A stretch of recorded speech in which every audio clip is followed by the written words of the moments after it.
I came from a family of 9 children and 2 parents that both worked, and they were like, you got to take charge. You've got to make sure they eat. You got to make sure they're dressed. You got to make sure they're out of here going to school. The worst thing I had to do was to make sure everybody got a bath. I mean, 8 siblings. That was something. When I became, skipping forward to when I came the Resident Association president over here in Edge Hill, in the Edge Hill community, it was like people had needs and they fought with one another a lot.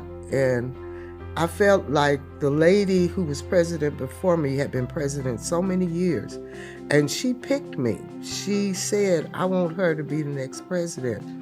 That was only because I came into the community wanting to bring some kind of unity. I organized a festival with African Dreamland, with Ashid and all those guys, and I don't know, the manager was like, who told you to do that? How can you can't just do that? And so the president said, well, the Resident Association wants it. So that's how she decided, I guess. And the fact that I was the first person to come in and illustrate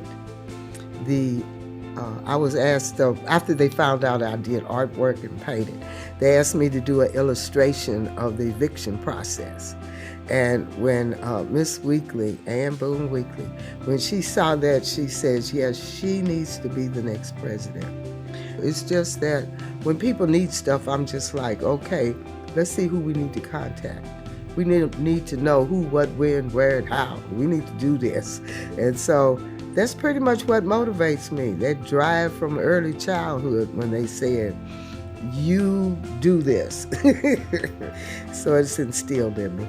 I think it's important for people to know the Universal Declaration of Human Rights, because everything, it kind of strikes me like the 10 Commandments. It's like, and when I was coming up, my grandmother used to say, everything that you need to survive and to be a good Christian is in those 10 Commandments. They're a set of rules, they're a set of things that God has sent forth to us to help us survive. And I look at those 30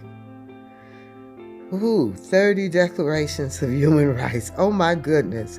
Something that has been embraced and documented and accepted by the nations.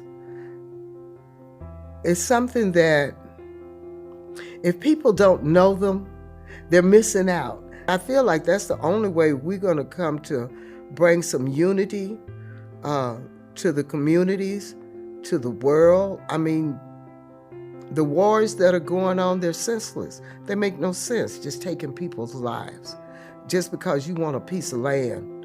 I mean, it just don't make sense. People need to stop and just think about what they're doing and think about those 10 commandments, those 10 commandments, and think about those 30 human rights that everybody have, and just come together and put a stop to this. And that's it.